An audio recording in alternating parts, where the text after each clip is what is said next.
Hello दोस्तों, 3-4 दिन पहले की बात है और सोशल मीडिया पे बहुत सारा वायरल चल रहा है। क्या जेई मेंस का एग्जामिनेशन अब नहीं होगा?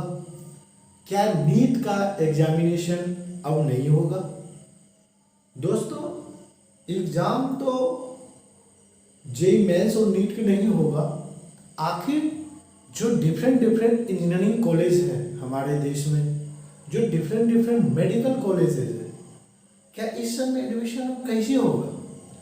दोस्तों, एक बात आपको समझना होगा, नीट का एग्ज़ाम तो होगा ही होगा।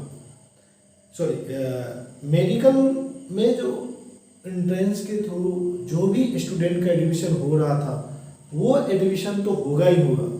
साथ ही साथ जेई मेन के थ्रू जिस भी इंजीनियरिंग कॉलेज में एडमिशन होता था, क्या वो एडमिशन बंद होगा? नहीं, एडमिशन तो होगा होगा, हर एक साल होगा। सिर्फ एग्जामिनेशन लेने का पैटर्न चेंज होगा और जो एजेंसीज है, डिफरेंट डिफरेंट एजेंसी है जो एग्ज़ाम कंडक्ट करवाती है। पहले ज्वाइंट एंट्रेंस एग्जामिनेशन होता था, अब क्या एनटीए के थ्रू जेई मेंस का एग्जामिनेशन होता है। नेशनल टेस्टिंग एजेंसी, उसके थ्रू एग्जामिनेशन लिया जाता है। किसका? जेई मेंस का एग्जामिनेशन लिया जाता है। इसके एग्जामिनेशन में जिस भी स्टूडेंट के जितना स्कोर हुआ उस स्कोर के अनुसार उसके डिफरेंट डिफरेंट एनआईटी में एडमिशन होता है, या different different state engineering college कोई ट्रिपल आईटी में एडमिशन होता है। लेकिन जेई आईआईटी में एडमिशन लेने के लिए जेई एडवांस तो देना पड़ेगा, उसके लिए अलग से, उसके लिए क्वालिफिकेशन की भी जरूरत है जेई मेंस में। लेकिन नीट मतलब national eligibility cum entrance test, NEET का, उसका भी सेपरेट एग्जाम देना पड़ता है। जिस भी स्टूडेंट को मेडिकल फील्ड में एग्जामिनेशन लेना पड़ता है, मेडिकल फील्ड में एडमिशन लेना पड़ता है, उसका ये टेस्ट जरूर पास करना होता है और अच्छा स्कोर लाना पड़ता है। उसके बिहाफ पे, उसके रैंक के बिहाफ पे उसका कॉलेज असाइन होता है दोस्तों। बट इस बीच में जो 3-4 दिन से जो माहौल बना हुआ है कि एनटीए में जो जेई मेंस का एग्जामिनेशन था, बहुत सारा इश्यूज आया था, टेक्निकल ग्लिच आया था।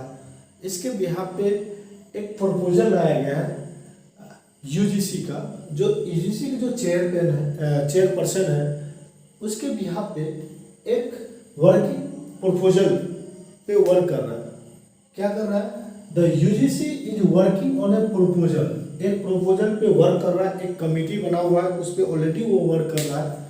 क्या वर्क है कि डिफरेंट डिफरेंट एंट्रेंस टेस्ट है जो इंजीनियरिंग के लिए, मेडिकल के लिए, इसके लिए क्या है, to common university entrance test graduate, मतलब जो मेडिकल का अलग होता था, इंजीनियरिंग का अलग होता था, ओके, उस दोनों को मर्ज करके एक सिंगल एग्जाम कंडक्ट किया जाएगा। वो है, उसका नाम है common university entrance test undergraduate, CUET UG। इस पे वो कमेटी वर्क कर रहा है, ओके। इसका मतलब क्या हुआ कि जो इंजीनियरिंग में एडमिशन लेने के लिए जो इंट्रेंस होता था, उसका नाम था ज्वाइंट एंट्रेंस एग्जामिनेशन जेई में। लेकिन जेई एडवांस कि ये वर्किंग कमेटी काम नहीं कर रहा है। वो आईआईटी में एडमिशन लेने के लिए जेई एडवांस के लिए आपको देना पड़ेगा अलग से, इसके लिए आपको CUET में देना पड़ेगा इस प्रपोजल के अनुसार। लेकिन मेडिकल एंट्रेंस में एडमिशन लेने के लिए पहले क्या करना पड़ता था? National eligibility cum entrance test देना पड़ता था। उसके एग्जामिनेशन में जितना मेरा स्कोर आया या जिस भी स्टूडेंट के जो स्कोर आया, उस स्कोर के बिहाफ पे रिस्पेक्टिव कॉलेजेस उसको अलॉट होता था उसके रैंकिंग के अनुसार। लेकिन अब तो एक ही एग्जाम हो जाएगा, common university entrance test undergraduate, CUET UG। दोस्तों, इस टाइप के एग्जामिनेशन के लिए कंडक्ट कराना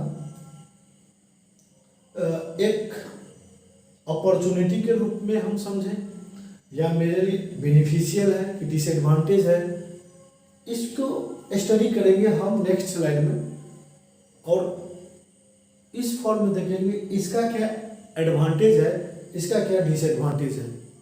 ओके दोस्तों,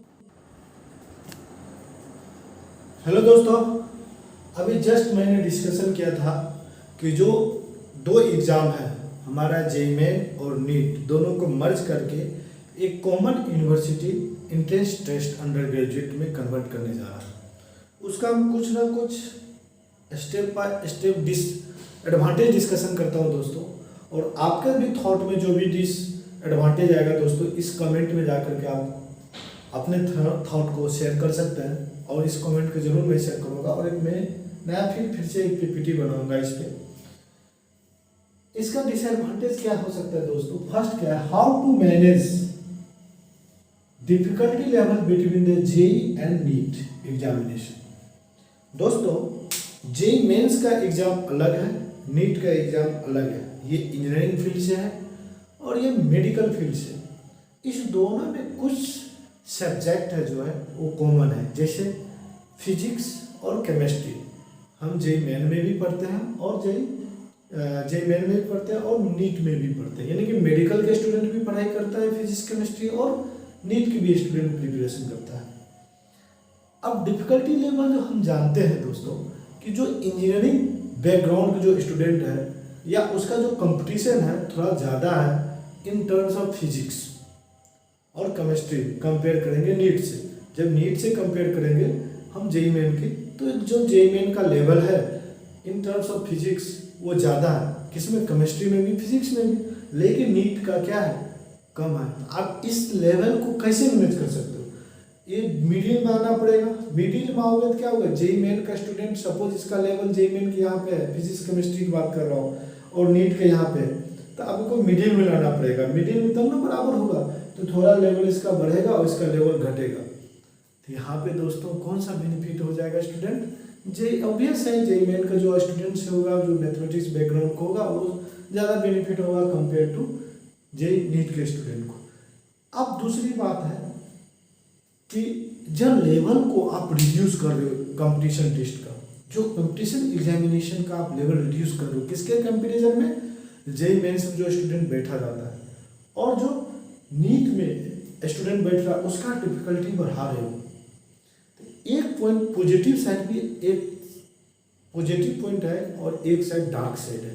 डार्क साइड क्या है? जेई मेंस का लेवल आप क्या करो, रिड्यूस करोगे। जेई मेंस का एग्जाम हम बात नहीं कर रहे, अभी नहीं बात हो रहा है कि लेवल रिड्यूस होगा। मैं एक थॉट रख रहा हूँ दोस्तों, क्योंकि सेम एक प्लेटफॉर्म को लाना है दोनों को, तो एक मिडिल का रास्ता तो अपनाना ही पड़ेगा किसी भी कमिटी को।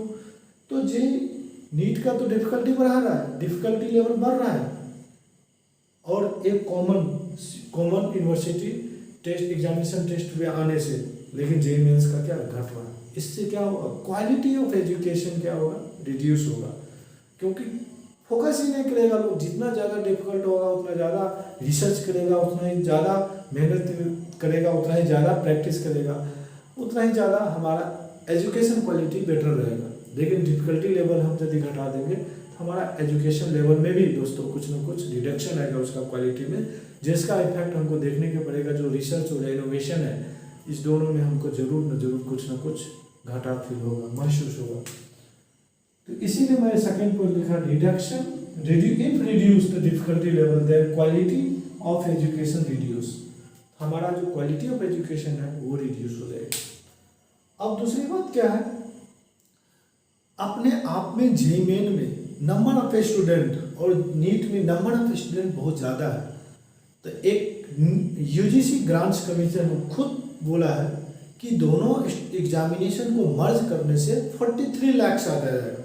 Total number of student 43 lakh. अब दोस्तों 43 लाख, अभी जस्ट अब एनटीए की कहानी बहुत न्यूज सुने होगा सोशल मीडिया पे कि बहुत सारे प्रॉब्लम है स्टूडेंट को टेक्निकल ग्लिच की वजह से। नीट पेपर लीक, कुछ मैं पॉइंट आउट करता हूँ जो पिछले 2-3 साल में न्यूज में रहा, जैसे टेक्निकल ग्लिच, एनटीए का जो एग्जामिनेशन लेता है किसका, जेईई मेंस का, ज्वाइंट एंट्रेंस एग्जामिनेशन का, वो अथॉरिटी एग्जामिनेशन का authority body NTA national testing agency है।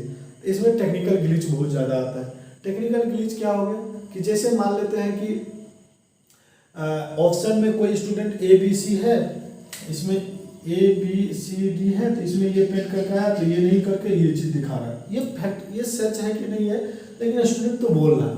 कभी कभी टेक्निकल ग्लिच क्या होता है कि उसका स्क्रीन अपने आप शट डाउन हो जाता है और 10-15 दिन के बाद 10-15 मिनट के बाद उसका फिर रीस्टार्ट होता है, तो फिर वर्किंग करता है, फिर कुछ टाइम के बाद उसको फिर शट डाउन हो जाता है, फिर अपने आप रीस्टार्ट होता है। तो ये टेक्निकल ग्लिच प्रॉब्लम है।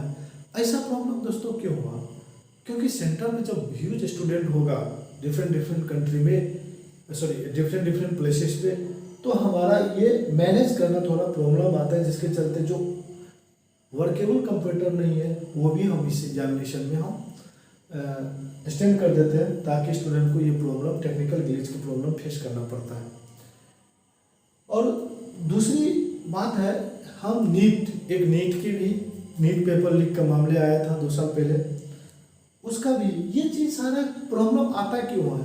जब एक बहुत सारा बल्क में स्टूडेंट इकट्ठा होगा, एक प्लेटफॉर्म पे आएगा, तो वो प्रॉब्लम होगा ही होगा दोस्तों। ऑब्वियस है, मैनेज करना, एक लार्ज स्केल पे मैनेज करना प्रॉब्लम तो आएगा ही आएगा, डिफिकल्ट तो आएगा। तो 43 लाख के क्वेश्चन है कि 43 लाख को मैनेज कैसे कर सकते हो? ये तो मैं 2 प्रॉब्लम जो ऑलरेडी मैंने we have to see in previous 2 years, हम 2 साल में हम देखा हूँ ये प्रॉब्लम। बाकी और कुछ प्रॉब्लम, जैसे अभी भी NTM जो नेशनल टेस्टिंग एजेंसी के थ्रू जो एग्जाम कंडक्ट कराया गया JEE मेंस का, उस टाइम में असम में जो बहुत सारा बाढ़ था, बहुत सारे स्टूडेंट अपने सेंटर पे पहुंच नहीं पाए। ये नेचुरल डिजास्टर्स है, नेचुरल का भी प्रॉब्लम को इशू करना पड़ेगा। सपोज इस 43 लाख के एक साथ एग्जाम कंडक्ट कराओगे, मान ले उस टाइम में इंडिया की किसी एक कोना में बहुत सारा फ्लड है, एक तरफ क्या है, सूखा है, तो वहाँ के स्टूडेंट क्या होगा, इजीली तो रीच कर जाएगा अपने सेंटर पे। लेकिन जहाँ पे फ्लडेड एरिया होगा, वहाँ का स्टूडेंट कैसे रीच करेगा अपने सेंटर पे? ओके, उसके लिए तो एक मेंटल एक प्रेशर तो बनेगा ही बनेगा। ओके, तो दूसरी बात ये हो गया। अब दूसरी बात है, क्या एग्जाम में नीट में पेपर लीक हुआ था, आप 43 लाख को एक साथ एग्जाम कंडक्ट करा रहे हो डिफरेंट पेपर पे, जो वैसे 2 दिन में नहीं होगा, 1 सप्ताह चलेगा, 10 दिन चलेगा। लेकिन जब कहीं पर भी by mistake exam paper leak हो गया, क्या आप पूरे एग्जामिनेशन कैंसिल करोगे, या उस जिस सेंटर पे लीक हुआ उस सेंटर को कैंसिल करोगे? क्योंकि फिर एक huge number of student 43 lakh को फिर से कंडक्ट कराना, एग्जाम कंडक्ट कराना बहुत डिफिकल्ट होता है, टाइम टेकिंग हो जाएगा। इससे क्या होगा, हमारा सेशन डिफिकल्ट होगा। हम जब कि प्रीवियस कुछ 2 साल में देखते हैं, केंद्र सरकार भी एक जॉब में भी एक कॉमन टेस्ट लाने की बात करता था कि सिंगल एग्जाम से हर एक फील्ड में जॉब अपॉर्चुनिटी दी जाए। अभी बात ही चल रहा है 2 साल 3 साल से, लेकिन ये डिले हो जाता है, क्योंकि बहुत सारा एक बल्क में आ जाता है, बहुत सारा स्टूडेंट एक प्लेटफॉर्म पे, बहुत सारा छोटा प्लेटफॉर्म मिलके बड़ा प्लेटफॉर्म बनता है, बड़ा प्लेटफॉर्म बनेगा, तो कुछ ना कुछ वहाँ पे मिस्टेक होगी, गलतियाँ भी बहुत ज़्यादा होगी। आप इसको कैसे मैनेज करोगे, ये भी एक मेरा चैलेंजिंग है कि आप इसको कैसे मैनेज करोगे। ओके, अब फिर नेचुरल इश्यूज जैसे कोविड भी आ गया, तो कोविड के टाइम में तो ये तो अभी का सिचुएशन है, कोविड आ जाता है, फिर नेक्स्ट हो सकता है आने वाले में और कोई डिजीज आ जाएगी, तो ये सारे नेचुरल डिस्टर्ब, बारिश हो गया, हैवी रेनफॉल वगैरह, ये सब अर्थ पे मतलब कभी आंदोलन स्टार्ट हो जाता है। आंदोलन होने की वजह से क्या होता है, जैसे अभी कुछ दिन पहले नॉर्थ बिहार में क्या ईस्ट गुवाहाटी रीजन में क्या होगा, बहुत सारे बाढ़ था, तो अपने एग्जामिनेशन सेंटर पर नहीं पहुंच पाया। नॉर्दर्न इंडिया की बात करें, वहाँ पे बहुत सारा हंगामा चला, जैसे अग्निवीर को लेकर के, वो भी student time to time examination पे दोस्तों ऑन टाइम पे सेंटर पर पहुँचने में बहुत डिफिकल्ट आया था दोस्तों। अब ये सारे इशू को आप कलेक्ट करोगे, तो आप इतने सारे स्टूडेंट को बल्क में कैसे कंडक्ट करा सकते हो दोस्तों? आप इसको फोकस करना भी जरूरी है, क्योंकि हम एडवांटेज की भी बात करेंगे आगे। अभी तो डिसएडवांटेज क्या क्या हो सकता है, ये पॉसिबिलिटी मैं कर सकता हूँ दोस्तों। इस तरह का डिसएडवांटेज कोई आपके माइंड में भी थॉट आ रहा है दोस्तों, तो आप भी जरूर शेयर करें इस कमेंट में राइट करके, क्योंकि मैं पढ़ूंगा इस कमेंट को कि आपका थॉट क्या है इस डिसएडवांटेज के बारे में। ओके दोस्तों, ये सारे मेरा बहुत सारा था। अब कभी कभी क्या होता है कि 43 लाख है। एक डिसएडवांटेज, मेजर डिसएडवांटेज क्या है, 43 लाख है, सेम एग्जामिनेशन में सेम साल सेम पेपर का अब डिफरेंट सेशन में करोगे, morning session, evening session, next day. तो इसमें क्या हो जाएगा, एक सेशन में डिफिकल्टी लेवल ज़्यादा होगा, दूसरे सेशन में डिफिकल्टी लेवल ज़्यादा होगा या कम होगा, ज़्यादा हो जाएगा। अभी भी जस्ट एंट्री हो रहा है, डिफरेंट सेशन में हो रहा था। क्या आज से 2015-16 से पहले एक ही एग्ज़ाम होता था, ऑफलाइन पेपर होता था, एक ही सेशन होता था? क्या पहले एग्जामिनेशन नहीं होता था? पहले स्टूडेंट एग्जाम में पहले भी 15 लाख का आसपास स्टूडेंट बैठता था, अपियर होता था। पहले तो इंफ्रास्ट्रक्चर भी नहीं था गवर्नमेंट के पास, अब तो बहुत सारा इंफ्रास्ट्रक्चर बन गया, बहुत कॉलेजेस बन गया, बहुत सारा मेडिकल बन गया, वहाँ पे भी हम एग्जाम कंडक्ट करा सकते हैं ऑफलाइन। लेकिन डिफरेंट सेशन में होगा तो क्या होगा, डिफिकल्टी लेवल ज़्यादा हो जाएगा दोस्तों। जब किसी सेशन में डिफिकल्टी ज़्यादा होगा, किसी सेशन में डिफिकल्टी कम होगा, तो ये भी हम क्या कर सकते हैं, लक पे मेरा डिपेंड हो गया ना, कि एक स्टूडेंट बहुत सारे मेहनत किया, फिर भी उसका टफ सेशन में पकड़ा गया, वो ज़्यादा स्कोर नहीं कर पाया, तो चलो रैंक उस हिसाब से बन जाएगा, उसका भी बन जाएगा। लेकिन उसमें एक बात ये भी ध्यान रखना है कि इस सेशन में हो सकता है कि सारा मेरिटियल स्टूडेंट ही इकट्ठा हो गया, इस सेशन में क्या हो गया, एवरेज स्टूडेंट एक साथ हो गया। इसमें क्या हो गया, जो मेरिटियल स्टूडेंट एक सेशन में आ गया तो उसमें कंपटीशन बहुत ज़्यादा हो जाएगा दोस्तों। एक में क्या होगा, थोड़ा कम मेरिटियल जो एवरेज स्टूडेंट क्या होगा इकट्ठा हो जाएगा, तो उसमें कंपटीशन थोड़ा कम हो जाएगा, कम मार्क्स पे भी अच्छा रैंक आ सकता है दोस्तों। ये सारे भी प्रॉब्लम होता है। एक मतलब हम क्या कर सकते हैं, मतलब कि हमारा जो बहुत सारा जो फ्यूचर है, जो स्टडी है, एक लक पे शिफ्ट होते जा रहा है दोस्तों आजकल में, जो कि ये बहुत एक जो मेहनती स्टूडेंट है उसको कहीं ना कहीं डिमोरलाइज होता है सोचने के बाद कि मैं इतना स्ट्रगल किया हूँ, बहुत काफ़ी मेहनत किया हूँ, फिर भी मेरे मेहनत के अनुसार आउटपुट नहीं आ पाया दोस्तों। ये भी बहुत बड़ा हमारा मेजर फैक्टर है कि आप बहुत सारे एक स्टूडेंट को एक प्लेटफॉर्म पे ला रहे हो, लाने के लिए कोई इशू नहीं है, लाओ, लेकिन इसका जो कंडक्ट कैसे करोगे, ये पे जो वर्किंग कर रहे हो। चूँकि पिछले 2-3 साल से बहुत सारा ऐसा है कि अभी सीटेट का एग्ज़ाम है, पहले ऑफलाइन होता था, ऑनलाइन हुआ, ऑनलाइन में क्या हुआ, डिफरेंट सेट हुआ, किसी का लेवल डिफिकल्ट हुआ, किसी का कम हो गया। तो इस तरह से रिजल्ट्स क्या होगा, किसी भी स्टूडेंट का बहुत ज़्यादा जानते हुए नहीं हो पाया, किसी को थोड़ा कम जाना है फिर भी उसका रिजल्ट हो गया। तो ये सारे फैक्टर को ध्यान रखना है दोस्तों, क्योंकि ये सब ध्यान यदि नहीं रखा जाएगा तो दोस्तों आने वाले दिन में हमारे एजुकेशन क्वालिटी पे बहुत सारा इफेक्ट पड़ेगा। क्योंकि वो मेहनत तो करता है लेकिन उसकी मेहनत के अनुसार उसका आउटपुट नहीं मिल पाता है दोस्तों। ये सारे एडवांटेज था दोस्तों, मैं अब डिसएडवांटेज की बात कर रहा हूँ।